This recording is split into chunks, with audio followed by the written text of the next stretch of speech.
Welcome to CivilNet. I have a very special guest joining me via Skype from Berlin. It's Arsinée Khanjian. She is an actor, a human rights activist, and I would certainly not be shy in saying that she is indeed a humanist. Arsinée, thank you so much for joining us. Thank you. Wonderful hearing you, Maria. Wonderful to see you and hear you too. Arsinée, you have been on the forefront of Armenian genocide recognition, of being a very clear, distinct voice for the establishment of justice, and not only for the Armenian people.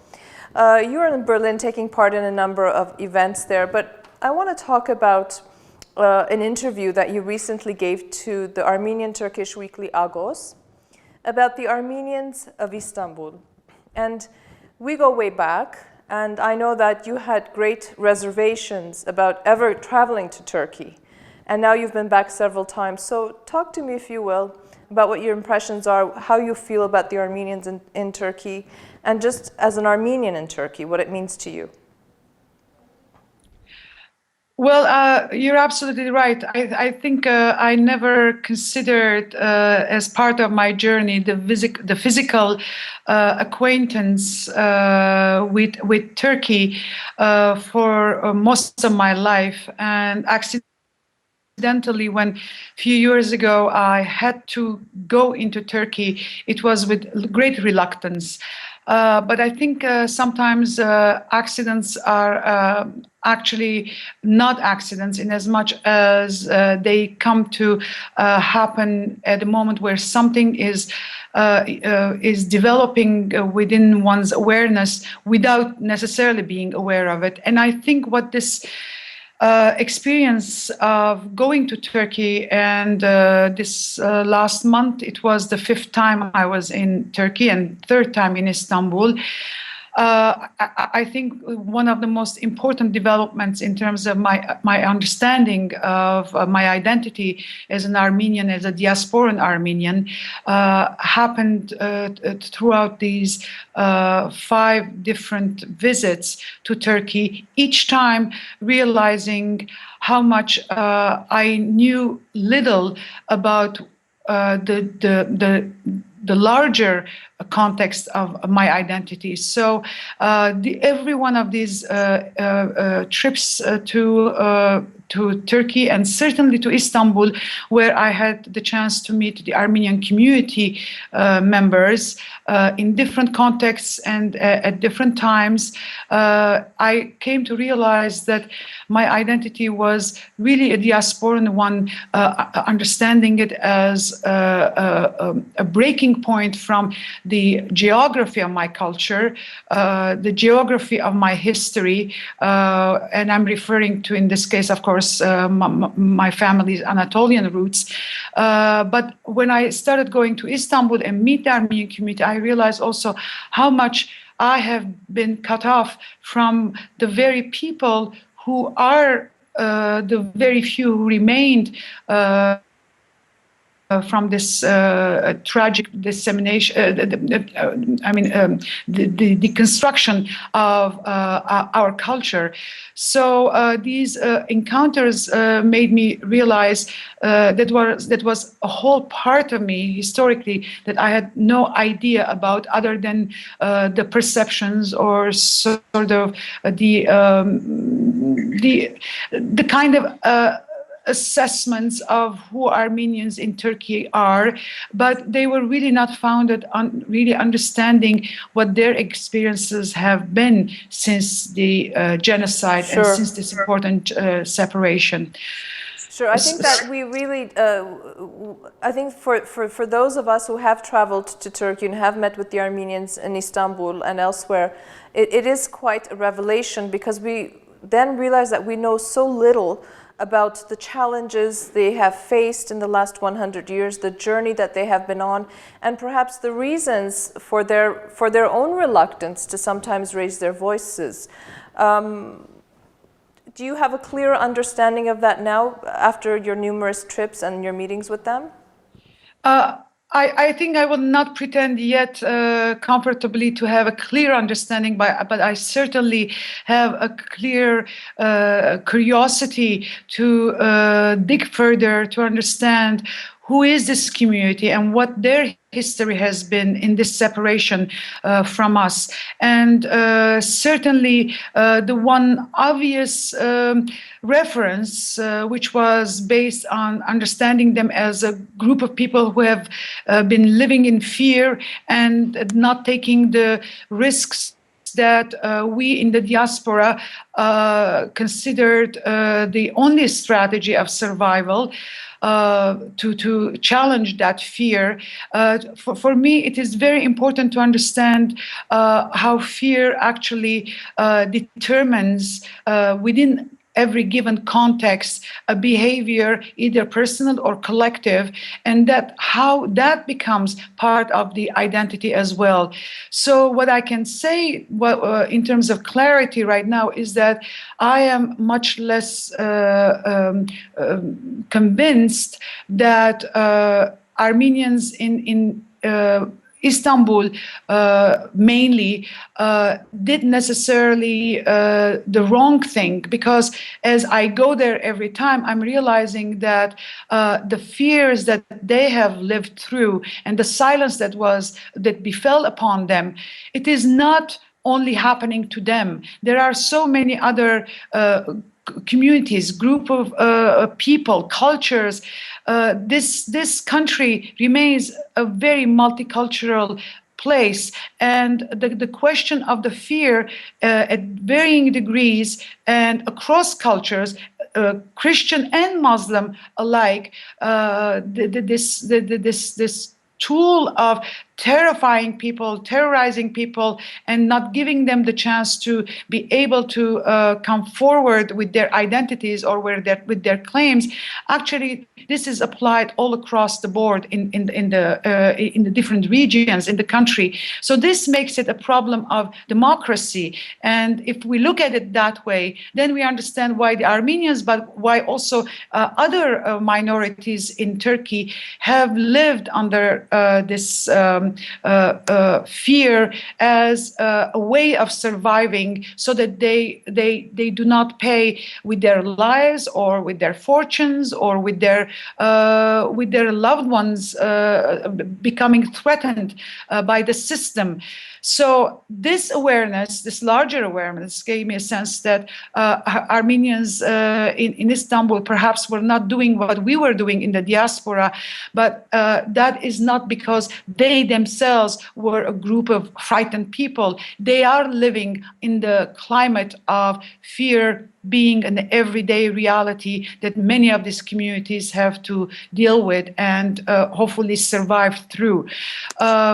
So in that sense, I think this change of my perception has been really based on everything else I have been observing by going to Turkey, and the way all different citizens in the country have had a similar experience with fear. Right.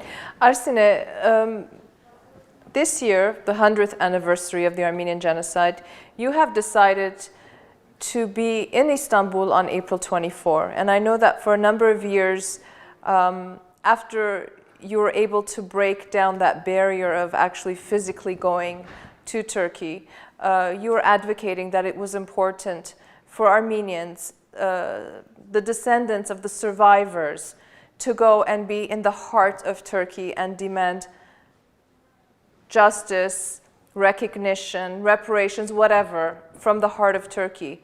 How important do you still stick to that conviction? Do you still believe that that's the important thing that we should be doing? It certainly is something very important to me still. I think this awareness became evident to me in 2013 when I was for April 24. I was in Istanbul, and at the end of the evening, it was just the most obvious thing that 2015, which of course I consider a symbolic year. For me, it's neither a beginning nor an end. The 100th year that the 100 years that they have passed, I think there will be 101 and 102 and 103.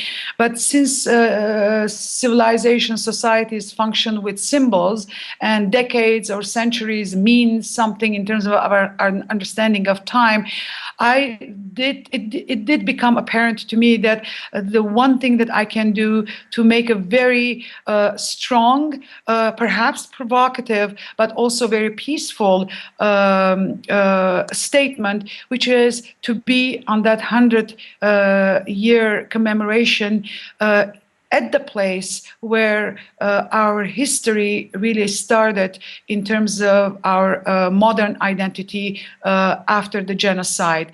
And I think for me, the importance of it is also based in the fact that I take great pleasure to be able to take the young generations, the ones that followed my generation, and even the younger ones after that. So we're talking about fourth and fifth generations of descendants of the massacres and the death and the ashes of our ancestors, that we have not only survived, that we are aware of who we are, regardless of all the claims of eradicating us from our roots. And so for me, this is the most amazing opportunity to be there and claim nothing other than the right for our presence to be on this land, which is also ours. I do really see, and more I go back to Turkey, more I realize that this land is not the land of the perpetrator. This land is also the land of my forefathers. That this is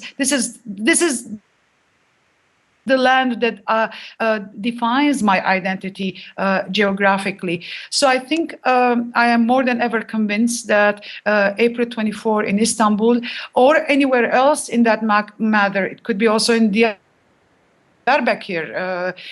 it will be also the next day in Ankara. There are many places that Armenians may feel they can go to, and they actually can, only if themselves also eliminate this fear factor. It's very interesting because we're talking about the fear as having been something present within the Armenian community in Istanbul as a reality.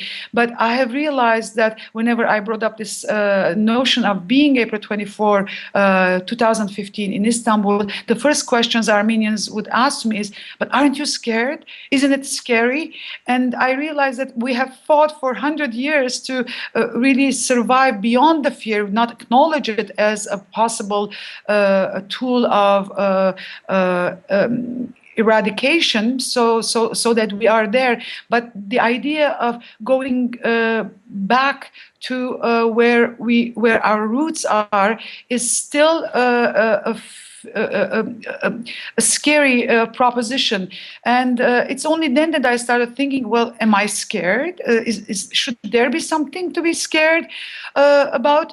And of course, there is always the possibility of explosive, let's say, situation. But because I feel that I'm not going there with any sense of provocation, I'm not interested in any way to make any statement other than a quiet and silent, dignified right to be there where I belong to.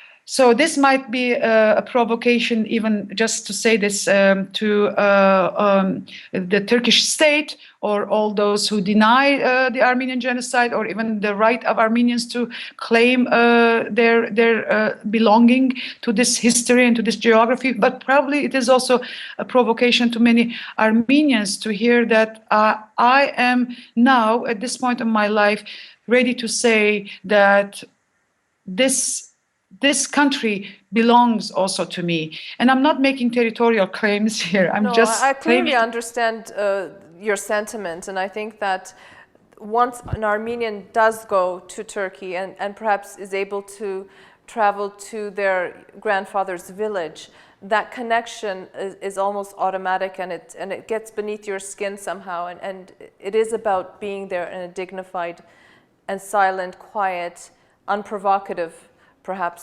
manner at this point. Arsinée, you know, we certainly can talk for hours with you, but I want to end with one question. You know, we here at CivilNet have been preparing programs, we've been interviewing people from all over the world, from Armenia, about this centennial year. And you're right, it is just a number, and we will continue to live and breathe and eat and work beyond the 100th anniversary. But the 100 years has marked, as you said, our contemporary identity with sorrow, pain, loss, tragedy. Someone like you has been such a strong voice and advocate for the Armenian cause, for the Armenian people. What do you want to see? I mean, can we today say that the next century is our century? And what do you want us to become as a nation, as a people, as individual Armenians, or as perhaps citizens of the world? The last words that you use, citizens of the world, what I would love in this next stretch of our history of survival is something larger than our own. And I do mean this in a sense that now I understand that any which way we try to understand what has happened in 1915 specifically, of course before that as well, but let's take 1915 as the big departure point in Turkey, but also around the world. I mean, we have been talking very clearly and very in a focused way about the denial of the Armenian genocide by the Turkish governments that followed the creation of the republic by Ataturk. You know, so 100 years later, or 85, 80, 90 years later, we are still confronting a country that is denying this history. But this is not the only thing that we need to work towards in order to bring justice, but also a place to exist within our identity. Our work has to be also to continue. We have started, but we have still to continue fighting for our history to be understood, examined, and determined in its rightful place, because our history is an illustration of many other injustices that continue to happen. So as long as the governments around the world, beyond recognizing the Armenian genocide, they don't continue the work themselves along with us to make sure that they do not accept letting any perpetrator of this kind of acts go by without expecting them to really reflect on themselves.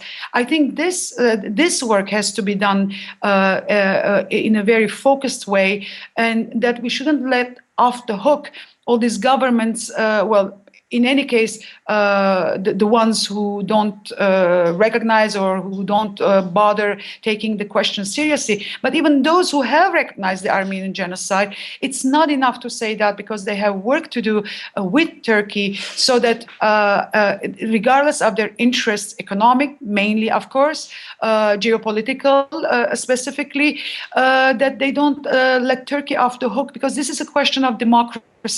And this question of democracy in Turkey is going to resolve also our history in the way it will be examined, and it will fit in its rightful place in the development of civilizations, and understanding how we commit these acts, which are no longer. It's been a long time now that we don't accept philosophically, we don't accept intellectually, we don't accept politically in our discourse these kind of events. And yet many governments around the world, they pay lip service by doing just gestures and never following to its proper conclusion. So for instance, I'm in Berlin right now, and what is a very, very important question is how the Germans have to now reflect